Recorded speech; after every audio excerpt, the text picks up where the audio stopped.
Hey everybody, welcome back to the show and welcome back to the formal, formal space that is the podcast studio. That's in quotes. This is Reservations. I'm Jeremy Blair. And I'm Rain Whalen.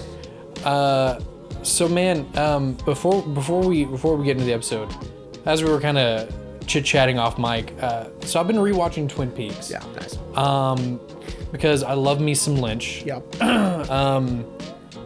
And man, it's so fucking good. It's really good, yeah. It's so fucking good. Like,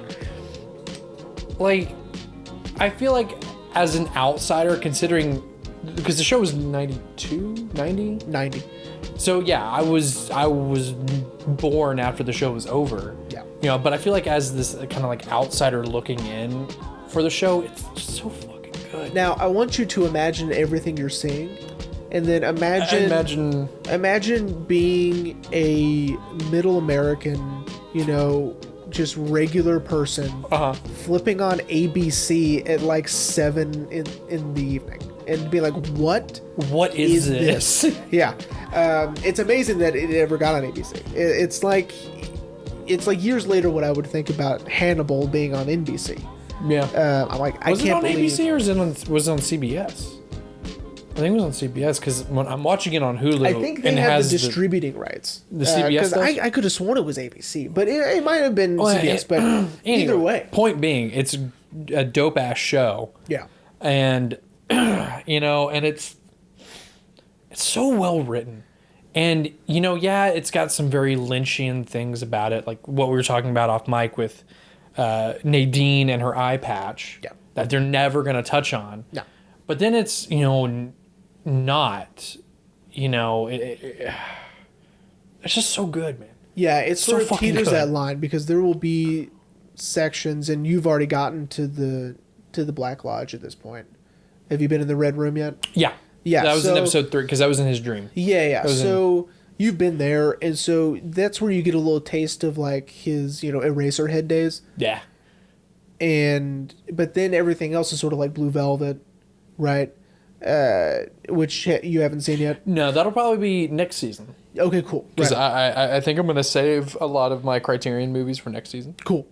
Yeah. Hints for next season. That'll be dope. Because you'll get to see where he got a lot of the Twin Peaks tropes. It's from Blue Velvet. Blue Velvet. Yeah. And, his leading actor. That's right. Of course, he'd already worked with him beforehand, too, right? Because wasn't Dune in 90? I don't know. I don't remember which one came first. Either Blue Velvet or Dune. I don't know. Yeah. I think Dune may be first, but that also might not be true. Who knows? But anyway, well, we're not talking about David Lynch today. Jeremy, no, not today. What are we talking about? Today we're talking about Yorgos Lanthimos' The Lobster. Today. Yeah, man. As I mentioned last week, I have been really wanting to see this movie because it just really interested me. And I hope you weren't disappointed. No, I loved it. Let's just get first impressions out of the way now. Yeah. I loved it.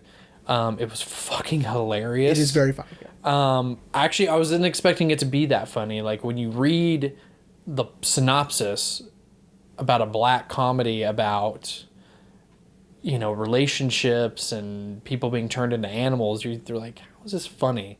Yeah. But it's so funny. And so good. And it's, it's this really great, at least what I can assume, and maybe I'm jumping too ahead, but it's just really great satire on finding what it means to love someone else. Yeah. It's also a satire of, it's sort of making fun of the idea that if you're not in a relationship, you don't matter. Yeah. Right. And so that's, when I saw it the first time, that was a big deal to me because I wasn't in one. Right. I wasn't in a relationship, never had been. And so I was like, oh, my God. Is this how people view me? I don't matter. I don't matter. You can't go to brunch by yourself, bro. No, you can't. You can't walk by yourself. You can't eat by yourself. You can't do anything by yourself. You can't go to Alanis Morissette by yourself. So, because I had one hand in my pocket, and the other one is wiping away tears. So, then, okay. So then now watching this movie again in a relationship, did you have a different view now? Yeah, I was like, oh yeah, we're way better than those people. That's not no, but oh, I get it. No, it's just it is very telling about how society views Couples. yeah couples versus single people. At least I would say a good majority. Yeah, and of course this movie is an extreme case of that. Course. But Which again, is how great satire is. Shout out to our Mel Brooks series. Yeah, that's what makes satire good. Is if it goes to the extreme. Yeah, this over exaggeration of these ideas in the way people feel. Okay, let's just let's take a few minutes. Let's talk about how great Colin Farrell is to get it out of the way. He's awesome. Yeah, gained 40 pounds. This dude used to be the hunkiest hunk in Hollywood, and now he is again. I think I mentioned it last time, which is this renaissance of his new career in this later half has been so good. Oh yeah, yeah, and a testament to him putting on weight and then taking it off again, and like if you ever see if you ever saw the trailer for Voyagers, he's sort of skinny again, and yeah, I think has a little bit of muscle definition, but then Voyagers. I don't want to see that. I want to. It probably won't be an episode, but I mean, okay. I want to see it. Okay. Anyway, but then you look at the trailer for the Batman, and homie is unrecognizable. Oh, yeah. I'm sure it's partly due to prosthetics, but I'm sure he also did gain a little bit of that weight physically. Yeah. And so he's just so good, with dry humor. And this movie is just chock full of that. Now, let's talk about the dryness. So, okay. I read somewhere that Yorgos Lanthimos doesn't ask the actors to speak this way. Very stilted. But they choose to anyway. I don't buy that, because they all do it. And not only do they all do it, but they do it in other movies of his also. So I don't know. I don't buy that he doesn't ask them to do that. But yeah. I love this very direct, very monotone, very dry delivery of this dialogue. And it's also, it goes to the very frank, matter-of-fact way they speak, right? Nothing is alluded to. They're not beating around the bush on anything. They're just straightforward, telling it like it is. And they're not bashful about anything, right? Yeah. They are speaking facts to each other. That is it. Yeah, and right? it's in this also very very stilted tone. Yeah. Where it's sort of their pitches are changing as they're saying certain words, and at sidebar, I took notes this time. He did take notes. My wife got me this wonderful book for early Christmas gift with Quentin Tarantino written and directed by font. And I took notes, and one of the things I wrote was everything is awkward, and I think the dialogue and how everyone is speaking helps with that awkwardness, because it is very dry and it's very direct, and it's such a unique kind of awkward because no one really in this world experiences what we would consider to be awkward, because in this universe it's not unusual for the way they're acting, right? Yeah. Everyone is just being so straightforward and upfront, and so it's awkward for us, right?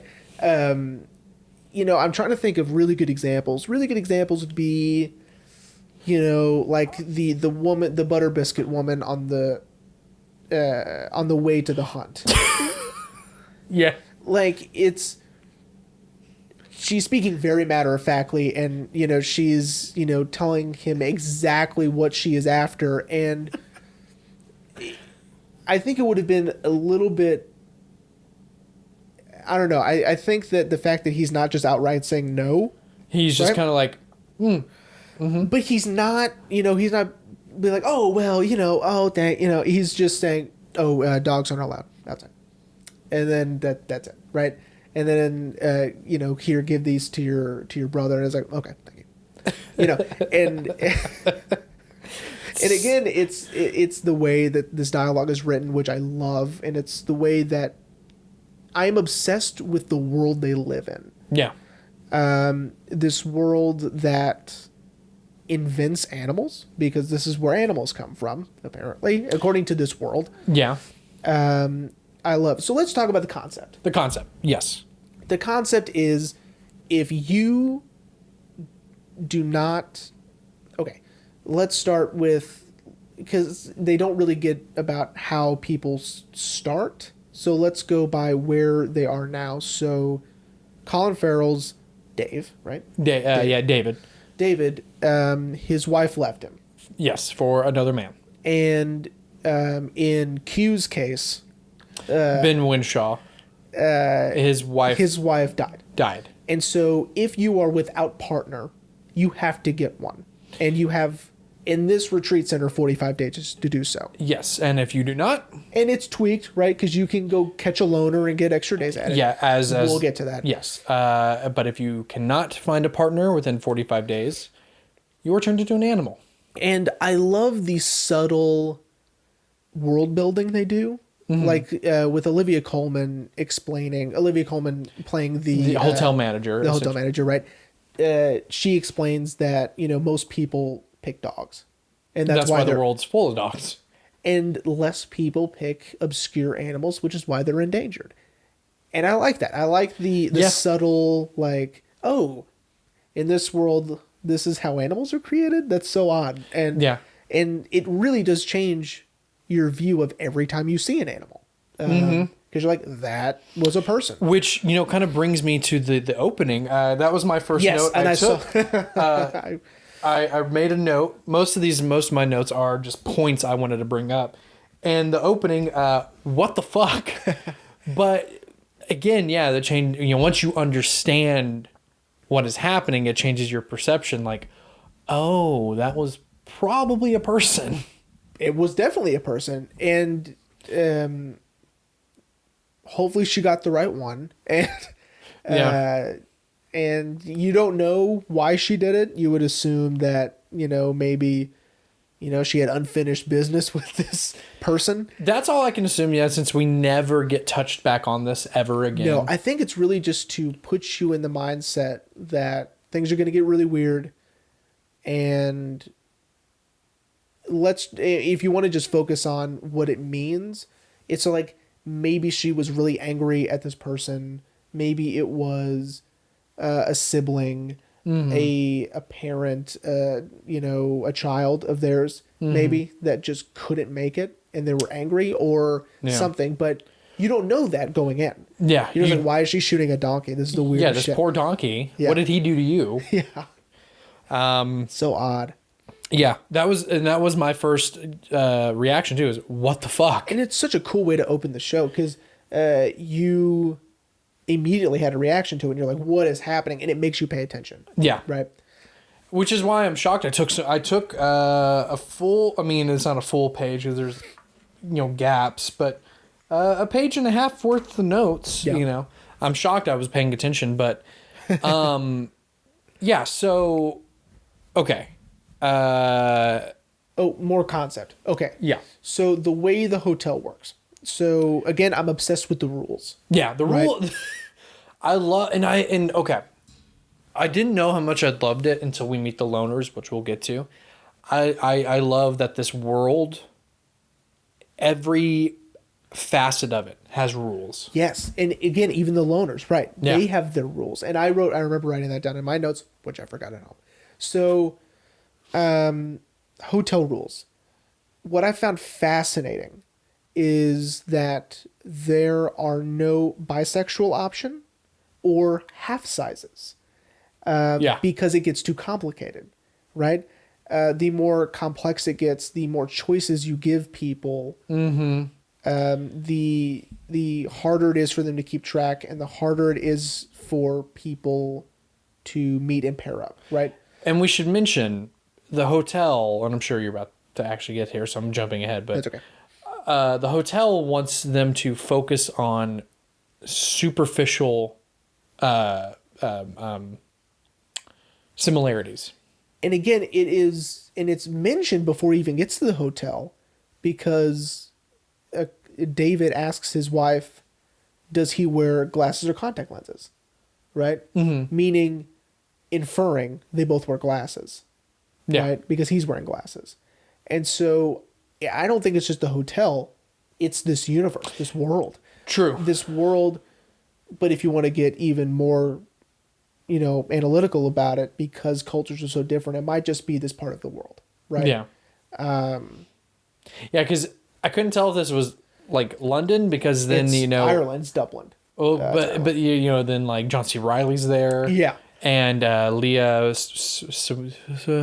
Uh-huh.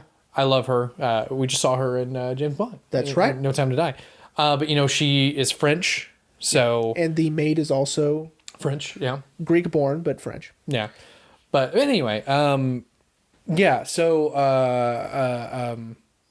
yeah. So these superficial, Which I love. similarities. I love They that- want us to focus on. Yeah.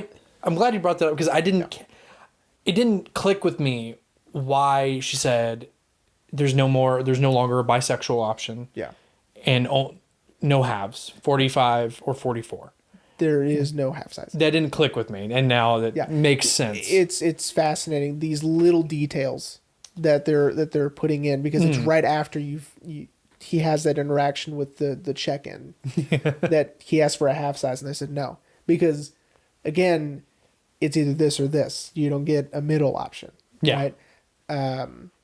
Which again just builds on this idea of just, it's rules. Yeah. These are rules Yeah. that you need to follow. And so some of the other rules, they have to attend these almost propaganda-like plays Yeah. of why it's important to be in a couple. Right. It's these constant reminders of how awful it is to be alone.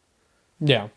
Yeah. You could be out to dinner and choke and die. No one there to help you. If you're a woman, you could be sexually harassed.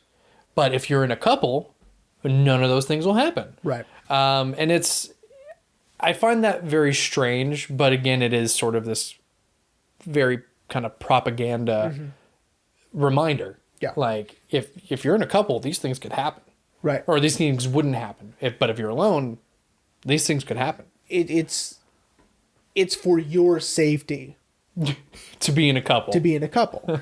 And what's so fascinating is that I'm trying to rack my brain, because I can't think of any reason, like even in like a government conspiracy setting, of why it's important for everybody to be in a couple. I think maybe it's for similar reasons, and this just came to my mind. Maybe it's similar reasons why there's no bisexual and no half size option, because in the world that they live in, it's easier to do things by two, maybe. And they're like, if there's a 2 option, that's cool, but if there's a 1, a 3, a 5, like we don't. It's too complicated. It's too hard, right? Yeah. It's less streamlined. Yeah, no, that maybe. would make sense. And which would play into why it's so important, right? Why, these rules are set in place, and why there would be loners in the first place. Why defect if there wasn't like some sort of big not conspiracy, that's the wrong word, but I see what you're saying. sort of like fascist, like I see what you're saying. Fascist Because might also be the wrong word. and the loners sort of act as a bit of a rebellion, which we'll get to. Yeah. But some more rules. One of the rules that actually makes me laugh more than anything, and I think you'll know where I'm going with it, is the sexual stimulation. Yeah. Makes me laugh. That was where I laughed the hardest. Yeah. Like, okay, sit on the bed and remove your trousers. Do we have to do this today? It's awful. It's awful. And again, it's that so matter of fact way they talk that he's not going to pretend not to not like this, right? He hates it. And even when she's done, he goes, awful. just awful. Just awful. I hate it. Again, Colin Farrell is brilliant in this. It's so crazy. Even if you think about him in his episode of Scrubs, right? Oh, that's right. I always forget he was in the fucking Scrubs. He's a different person. Oh yeah, 100. Yeah, he has. This is long hair phase when he was in Scrubs. And he's just like this hunky ladies man. I can't get over it. I can't get over how much I love him in this because of the chances he's taking, the risk he's taking by being in such a strange film and putting all that hunkiness aside. Mm-hmm. Yeah. Yeah. I think Jared Leto tried that with Dallas Buyers Club and then was like, no, now I'm going to go back to being hunky. Yeah, hunky, yeah. It's hard for him not to look at Morbius. My man is literally dripping sweat the entire movie. I know. Anyway, but I love that rule because they're not allowed to masturbate or have sex. Right. But they're allowed sexual stimulation, and all they say, and I love that it's vague, is it's good for psychological reasons. Yeah. Which makes no fucking sense. It's sort of like, it's edging, by the way. But it's sort of like, if you were with somebody,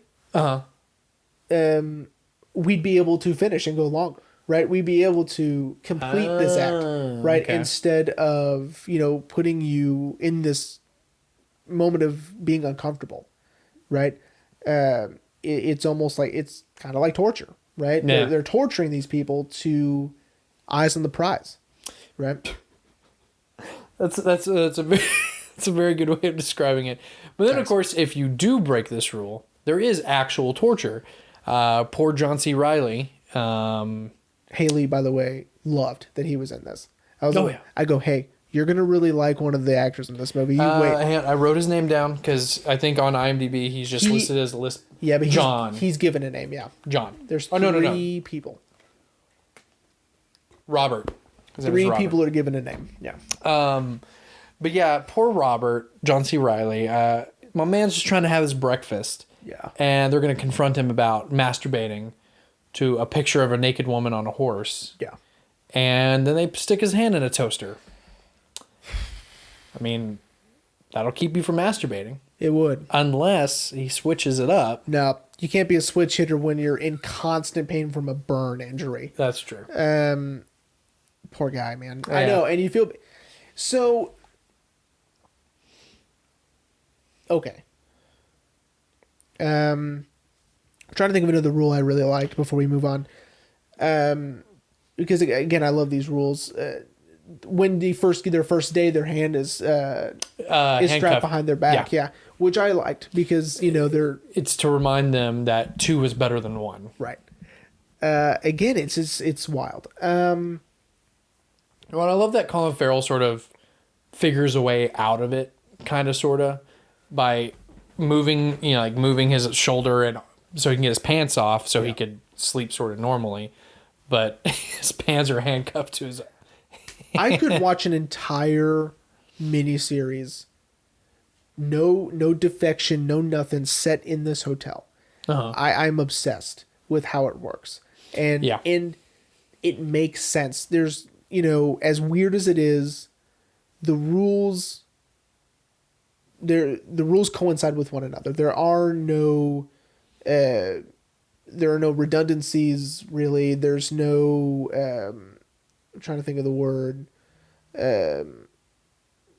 mix-matched things that don't quite add up, right? Yeah. The rules make sense, and it seems that if you follow them, they'll work, right? Yeah.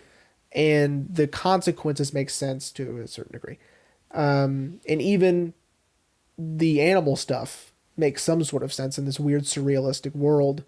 Contradictory is the word I was thinking of. No contradictory rules, right? I was trying to figure it out for you, but I was like, I don't know where he's going with it. That's all right. Okay, so let's talk about the links people will go to. So let's talk about Ben Winshaw's character. Ben Winshaw and the Limping Man. Hang on, I wrote his name down too. It is his defining characteristic. John. He's John.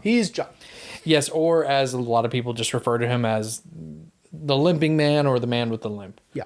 Because he's sort of got a bit of a tragic backstory, but then I can't, as the movie progressed, I didn't care. Yeah. It's like, yeah, you're kind of a douche. He is. You feel for these characters at the start, right? Yeah. Because as far as you know, they're just in not John C. Reilly, but yes, in Colin Farrell's situation.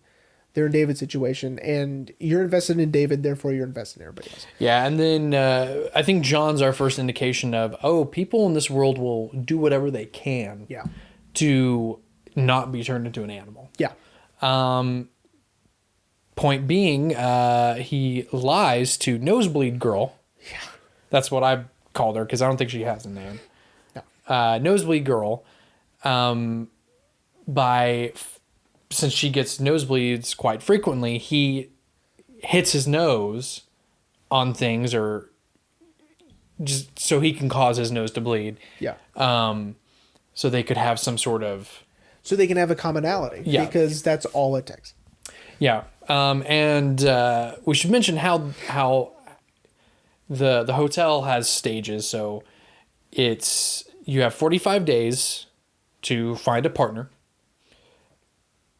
If you can't, you get turned into an animal. If you can, it's 2 weeks in the couples part of the hotel. Right. And then the final test is 50 days on the yacht. No, it's 15. 15, sorry. 15. I misheard. Or the maybe accents. you got it flipped. Maybe it's 50 days in the couples part of the hotel. I do know for a fact it's 15 days on the yacht. Okay, 15 days on the yacht. Because it's supposed to be your first big vacation as a couple to see if you'll survive. I'm assuming. Yeah. But yeah, so John is our first look through as people are desperate or will become desperate. Yeah. And we get more of that when Colin Farrell becomes desperate, which I really want to get to. But Oh, yeah. But yeah, so he lies to the Nosebleed Girl so they can get matched. And this is sort of right around the time Ashley started paying attention. I love that they said that if they start to fight, they will assign a child. That was one of Haley's favorite parts. Because that always helps. That always helps. And I love that when we see them later on, they do have a child. Yeah. Like, oh, this is my daughter. Yeah. It's like, oh, y'all couldn't stop fighting. Yeah. Very odd, Yeah. And it almost makes you wonder, it's like, do they Keep the child? keep the kid afterward? Because they have to leave eventually. Yeah. And do they keep the kid, I would assume no. You would assume no. I was the opposite. I would assume yes. That's their kid now. But Because that's their wife now. That's their husband now. So that makes sense. Yeah. That does make sense. that's their kid now. Because if they can turn you into an animal, they can. Who's to say they're not going to give you kids? They can give you a kid. You know what I mean? So yeah, you know what? Oh, and she hated the matching outfits in the yacht, but we'll get there. So, all right, because they were all dressed the same. Yeah. Okay, so before we get to the woman with no feelings, Yes. we need to talk about the loners because she is a very good hunter. Yeah. Of these loners. So what the loners are, we've alluded to it before, but they've defected from this idea that you need to be coupled up, and they live outside. Yes, because in this world you cannot live in the city. Otherwise, what I assume is you will be arrested and then taken to the hotel And turn into an animal. and then turned into an animal, Or taken to a facility that turns you into an animal. Or yeah, and so to avoid that, they just live out in the woods. They live wherever they want. Right. Yeah, and and I love the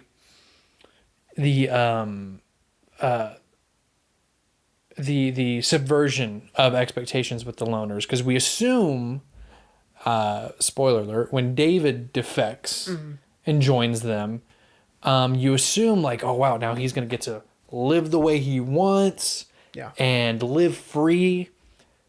Yes and no. Yes and no. Yes, he does get to live free. He does get to go wherever he wants. But as we mentioned, the loners have their own rules as well. Yeah. Which is, unlike the hotel, you are allowed to masturbate. Yep. You're allowed to do whatever you want to yourself. But since you are choosing to be alone, no sexual relations. Yep. Not even flirting. Yep. No flirting. Or you get punished. Yeah. And in my opinion, much more harshly than the hotel. I agree. As Rachel Weisz narrates, who it took, I eventually figured out it was her before they even showed her. Oh, okay.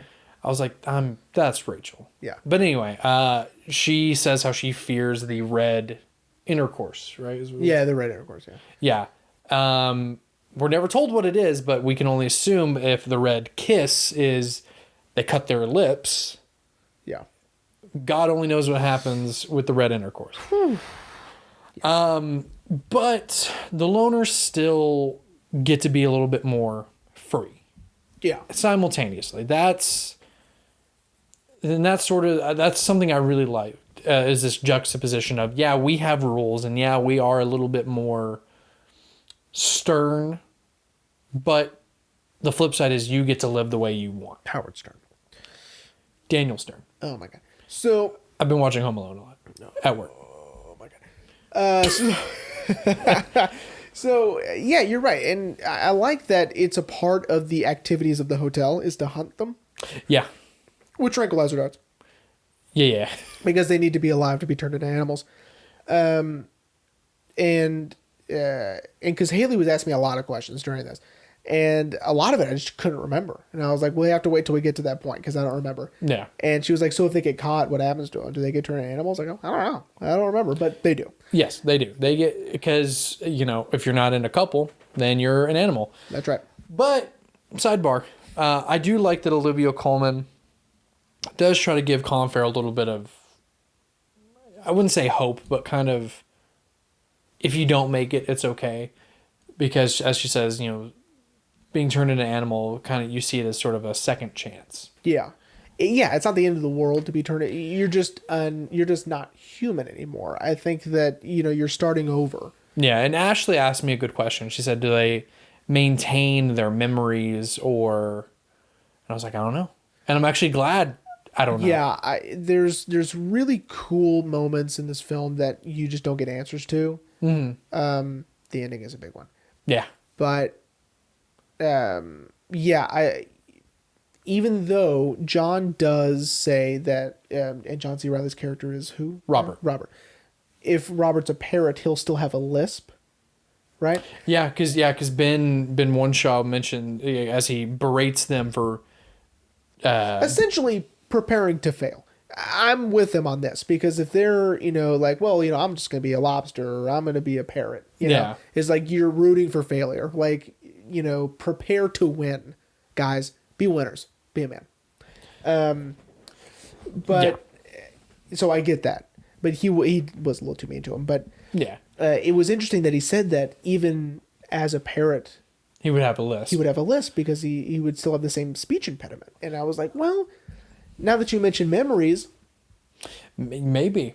But I am glad we don't get an answer to that. Right. Like, if they do maintain some sort of humanity, they gave us just enough. Yeah, just enough info, because if they had gone too far into it, there's nothing for me to hold on to. Yeah, this isn't Tusk. There's nothing for me to wonder. Yeah. Like, I wonder how they do it. He gives a brief... I'm not going to sneeze. Okay. Don't sneeze. I'm good. Okay. Yeah. He does, because he heard it like a secondhand story of what they do, and it didn't sound legitimate, but... It's sort of this... I think I wrote it down. It's this sort of...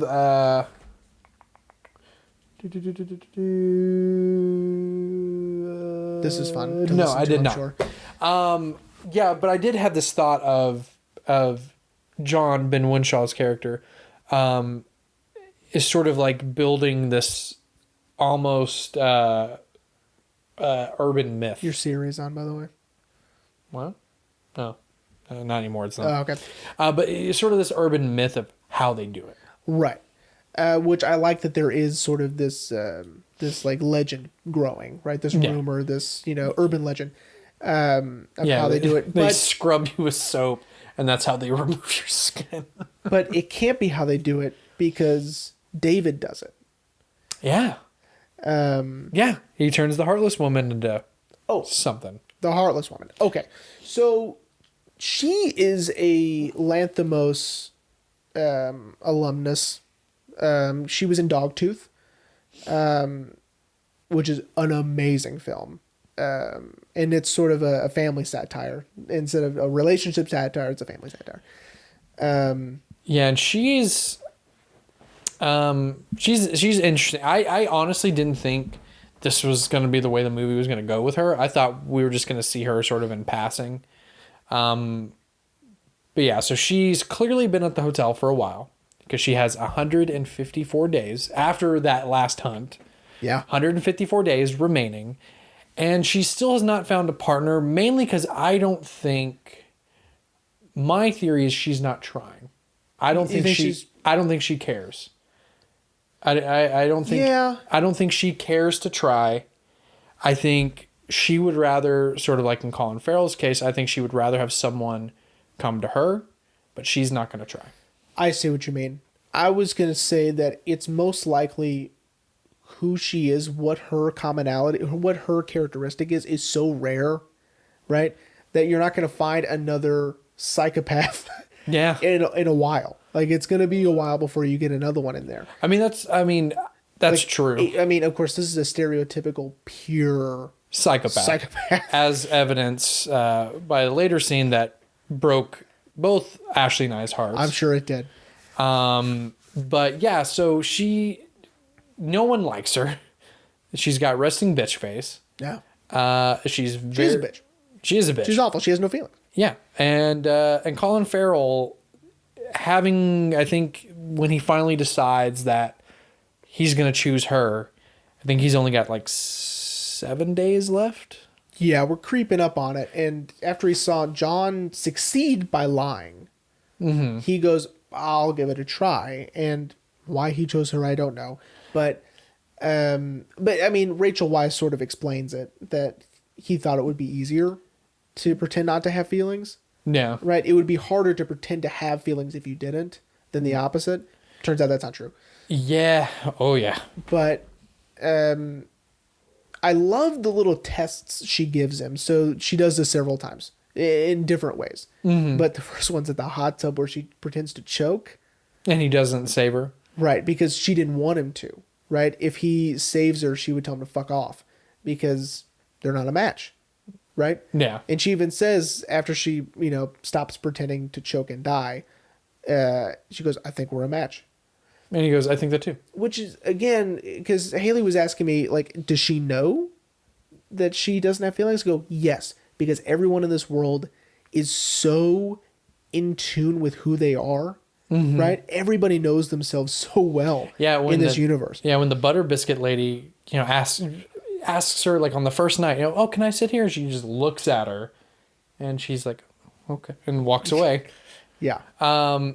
And that's another scene that made me laugh so hard when he's like, what happened? Oh, she tried to kill herself. Well, she better hurry up and die then. I was going to have a lay down. Yeah. And I was laughing so hard that he's trying to pretend not to care. Not to have feelings, yeah. How about this poor woman who did not jump from the 4th floor? No. She jumped from like the first floor. Yeah, the first. So stupid. She jumped out of 180. Yeah. And even Haley goes, that's it? It's like she goes, that's how far she jumped? Yeah, we're hip to how far you gotta go. And that wasn't far enough. But yeah, so she tests him. So they get to move up to the couple's room, and the first test, I'm trying to remember. Now, I'll tell you this. So I caught it this time. I didn't catch it the other times. Okay. But when he's talking to her while the biscuit lady is dying, and they're, pretending, well, he's pretending not to care. He does say that he needs peace and quiet to sleep. But then when they get to the couple's room and she wants to read, he said light and noise don't bother him when he goes to sleep. And I think that's when she starts going, because he lied. Right? Right? I think that's when the lying starts. Yeah. Or when she starts to catch it. And then, of course, during sex, he made a noise. And she goes, Did you say something? He's like, no. No, and I love that he constantly tries to kiss her. Yeah. And she just looks at him and he slowly kind of pulls back. Yeah. But yeah, during sex is the final test. Because Now, before I know this probably made you laugh super hard when he kicked the little girl. yeah, Yeah. because he's like, John's like, yeah, say hi to my daughter, hi, and she like limps back over, and he's like, now you've got a limp too, just like your dad. Jesus, it was so mean, and I thought it was very funny. And I love how Nosebleed Girl and John are just kind of like, Dude, what the hell are you doing to my kid, bro? But yeah, that was pretty much the last time. And then, of course, I don't think we've mentioned it, but his brother is his yes. dog. Yes, he has a dog, Bob, that he has with them. And we don't realize it's his brother until when he's checking in. Yeah. And they're like, and the dog, it's my brother, Bob. He didn't make it. He didn't make it. And so I think this is my least favorite part of the movie, mainly just because as we talked about at the season 6 premiere, Irreversible, I did appreciate the realism of a dead dog.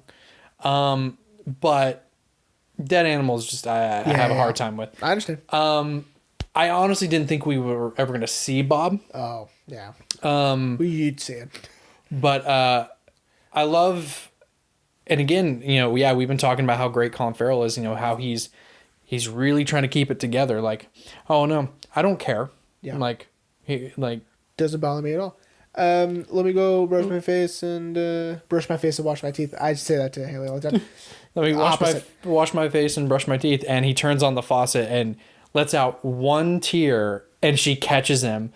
Oh, I wasn't crying. I was washing my face. And then she figures out he's been lying the whole time. And this is where, the mystery grows a little bit, because she says the punishment for lying is they turn you into the animal nobody wants to be. But she doesn't say what animal that is. Yeah. Right? And I love that, because it's going to be different for everybody. But she makes it seem like it is the one animal nobody wants to be. And it is so interesting that she wants to out him, because you would think she wants out too. Yeah, but she may first off, there's no way she's given up the hunt. That's true. You know what I mean? And also, I think she's just, she thinks it's pathetic to lie. And she doesn't like weak people. That's true. Yeah. Well, and Ashley made a good point. Shouldn't she have gotten punished too for killing his dog? Maybe. See, we'll never know. We'll never know, because Colin Farrell says, fuck that. I'm not going to get turned into an animal. And with help from the maid. Which, adding to your point, furthers the mystery with her, because it's like, wait, why is she helping him? Yeah. And of course we learn later on why. It's because she's an informant for the loners. But he turns the heartless woman into an animal because he pretty much has no choice. He doesn't want to be outed as a liar. He doesn't want to get turned into an animal. Yeah. The only way to shut everyone up is she's got to get turned into Which is interesting why he does it, because he still leaves. Yeah. But it's fine. But then again, I think they would have knocked him back down to the singles, and I don't think he would have had enough time, maybe. Right. Yeah. That makes more sense. And so my man fucks off and joins up with the loners. Shout out to our Blood and Ice Cream trilogy. Yes. The Reverend Green guy from The World's End. I can't think of that actor's name. He's so good. He's been in a bunch of stuff. But yeah, and then, we meet Rachel Weisz. Yeah. Who is our narrator, has been the whole time. The whole time. She doesn't have a name, does she? No. I don't think she does. She might be the nearsighted woman. Or short-sighted. Short-sighted woman. Yeah. And so this is the first time Colin Farrell, and this is what makes, I feel like this is when the movie gets really interesting, apart from The entire plot. the entire plot, is he starts to develop real feelings for her. Yeah. Long before he realizes they're both short-sighted. Yeah. And he's genuinely falling in love. Not at the superficial. And then, of course, once he learns they're both short-sighted, that deepens his love for her. Yeah. Which, as we see, when you're in a sort of love like that, it's hard to keep it a secret. Yep. And as Leah, At her parents' house. yeah, So when I they're wanna- macking on each I other. want to talk about that because I really like that she keeps being a loner a secret from them. Yeah, She and I assume I'm just gonna call him the character I know him as from The World's End, the Reverend Green. You know, she has him act like her partner. Yeah. So she can go into the city and see her parents. Yeah. I find that kind of interesting too. And it's sort of sweet, right? She still wants to keep in touch and not Yeah. worry her parents. Yeah. But still keeping with this loner lifestyle. But yeah, you're right about he is what we would think of traditionally, falling in love with the short-sighted woman, Rachel. Instead of this sort of forced, superficial type of love. Yeah. right. Which is really fascinating because it kind of implies that falling in love is sort of inevitable, right? Yeah. That no matter what you do to stave off doing so, it's going to happen anyway, Yeah. right? So, okay. The loners. We're with them for a while, Yeah.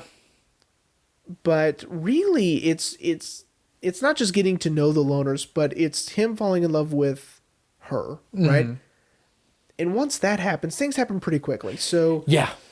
once they fall in love for real, like they're in it, they find out their commonality, which I don't remember how they do that. But and I just watched this last night, but it was so late. How he found out she was short-sighted, Or how they found out that's their thing. That's their comment. Oh, he tells him. David tells the Reverend Green, like, are you short-sighted? Oh no! How he asks her, she mentions contact solution, Yeah. and he goes, Well, that's how he finds out she is. But for what they're about to do to her, they needed to know, right? "Oh yeah." When he confronts the Reverend Green, he asks him if he's short-sighted. Right, because that's their commonality, right? And of course, him being in, popular society, or what would be, I guess, normal life, commonality is so important, right? Yeah. Not in the loners world. So we don't know how long they've been loners, right? Yeah. But I think they're hyper aware of the idea of the commonality thing, right? And they probably see this as sort of ridiculous, right? They see it as like some sort of, I don't know, like popular, bullshit. Yeah, like who cares if you're both short-sighted? Yeah, like some sort of like weird societal norm that they just don't get, right? Like Yeah. they're the punks of this world. Shout out to last week's episode. Yeah, shout out to SLC Punk, but that's what there's like this societal trope of the commonality is just weird. Yeah, no, that makes sense. That's And he's so new to this world that yeah, he's still stuck. yeah, and so then on one of the last hunts, Rachel Weisz accidentally drops her journal, which that's what she's been narrating from, is her journal. And they find out that they're going to leave the loners, they're going to be in love, and they're going to live in the city. And Leah decides, I'm going to put a stop to that. And first, it's Colin Farrell. I guess the loners have a sort of a what is it? Ritual. There we go. Yeah. Ritual where you dig your own grave. Yeah. I guess if you die out here, they can bury you. Yeah. Or something. And you don't have to be turned into an animal. Yeah. And so she takes Colin Farrell and she's like, let's take a walk. And I'm thinking, I knew she was planning something, but I didn't know it was going to be this sort of sadistic. Yeah. She was like, oh, I'm here, because she keeps asking him, have you dug your grave yet? And he's like, oh, no, not yet. And so she pretty much says, like, this is a nice place for you to dig your grave. And she essentially makes him kind of bury himself alive. Yeah. To get her point across to him, like,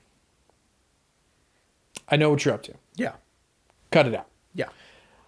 But instead of ending it there, she takes it one step further, where she takes Rachel Weisz to an eye doctor on the pretense to get her eyes fixed by saying, like, oh, this is something I've been wanting to do for you for a while now, but we didn't have the time. Now we have the time. And she blinds her. Yeah. I'm assuming that when Colin Farrell finds out, it will ruin his love for her. Yes. Because again, he's so new to this world that the commonality thing would probably work, right? Yeah, it's a deal breaker. And it kind of is. He almost gives up. Yeah, because he keeps asking her other things, like, do you speak German?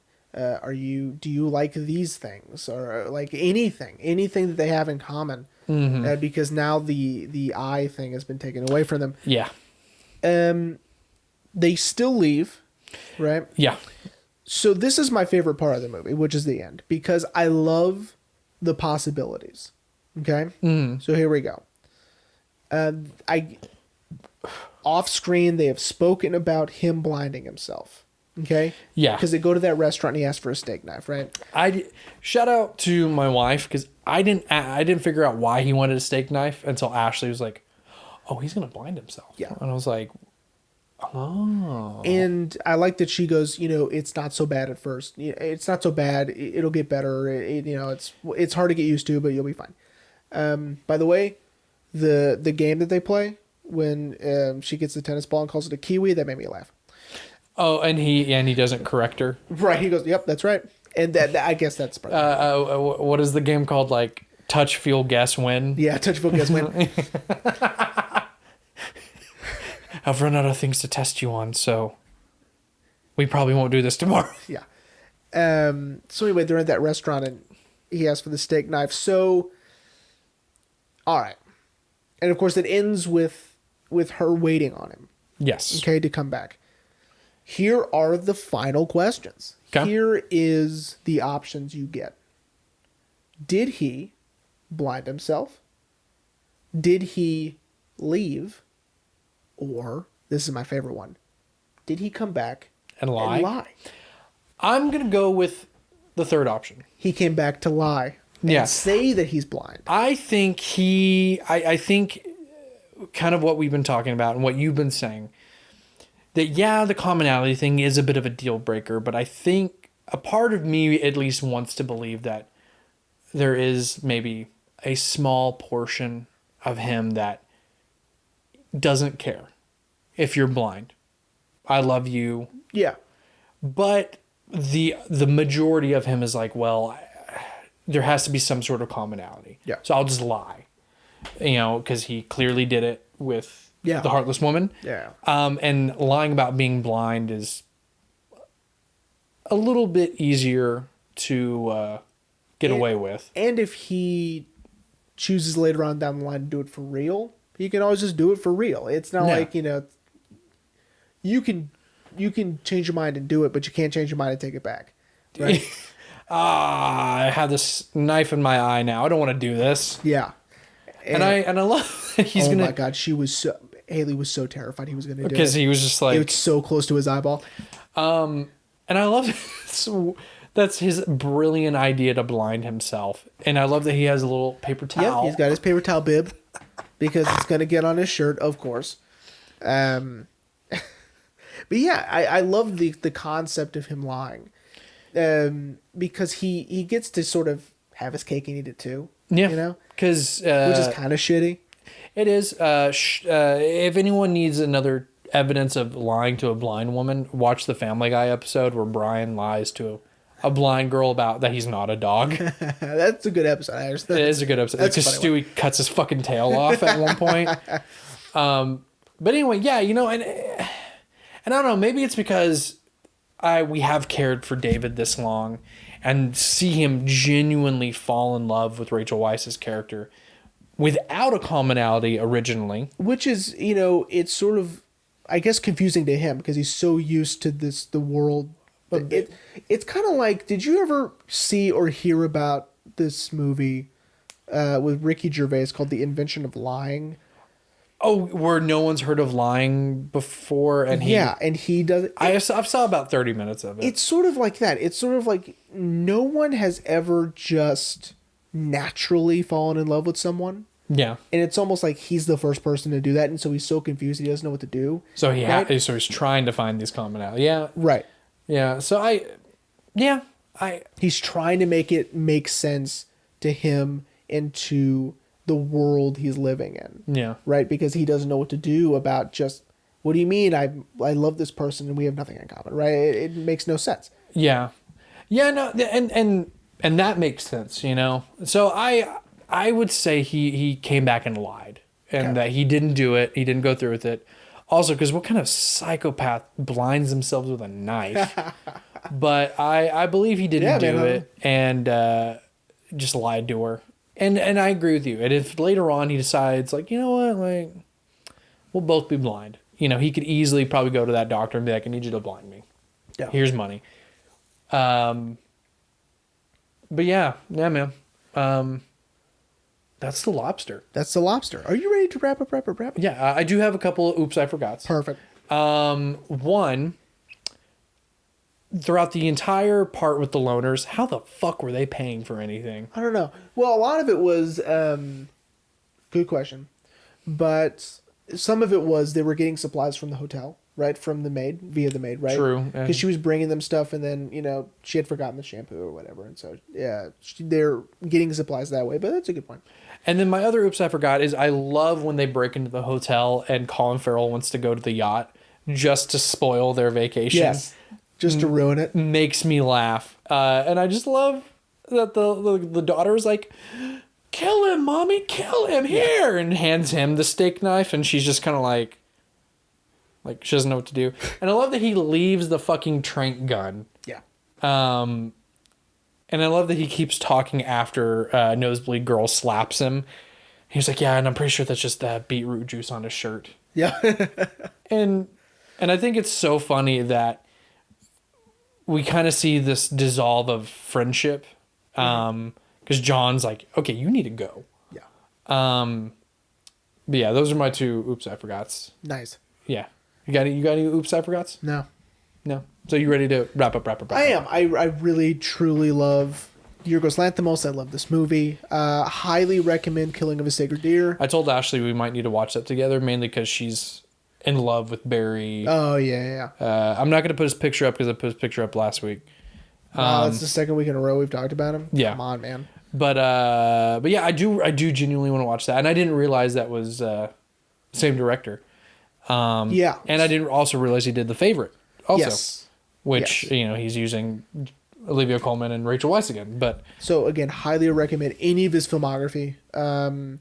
He's a genius. I truly love his style and his unique way of storytelling. Yeah. Killing of a Sacred Deer is a retelling of a Greek myth. Him being Greek makes sense. Yeah.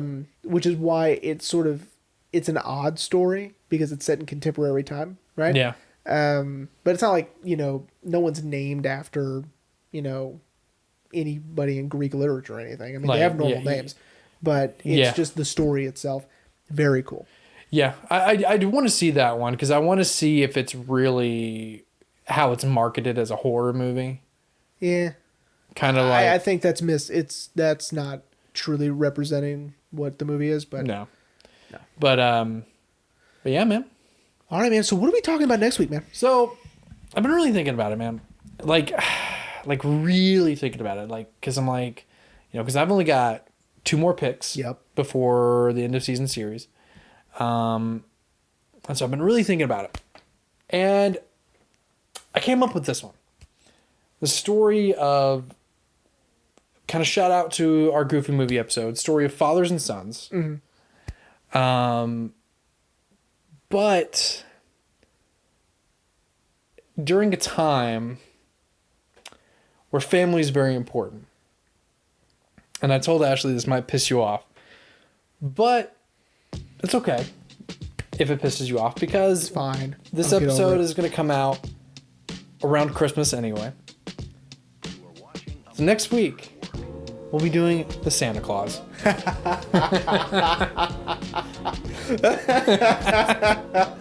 Okay. Yeah, it is sort of a weird thing for me to pick a very big kids movie before things are going to get really real with our end of season series. For sure, yeah. But I mean, That's fun. It's that Christmas. episode will come out, what's today, the 13th, 14th? So 21st. 21st. So it's a few days before Christmas, but as I almost did last year, almost picked a Christmas movie, but then I kind of talked myself out of it. But you know what? Let's just do the Santa Claus. A movie that I've seen like 100 times. Like, Yeah. I mean, I've seen this movie a ton of times. Yeah, dude. And it also gives me an excuse to wear a Christmas sweater for next week's Yeah, I'll episode. wear my Wu-Tang sweater. That's not a big deal. Nice. So I guess that will officially be like our Christmas episode. Oh, fun. But yeah, the Santa Claus. Yeah, man, we hope you enjoyed The Lobster. Yeah, we hope you enjoyed us gushing over Colin Farrell. Yeah.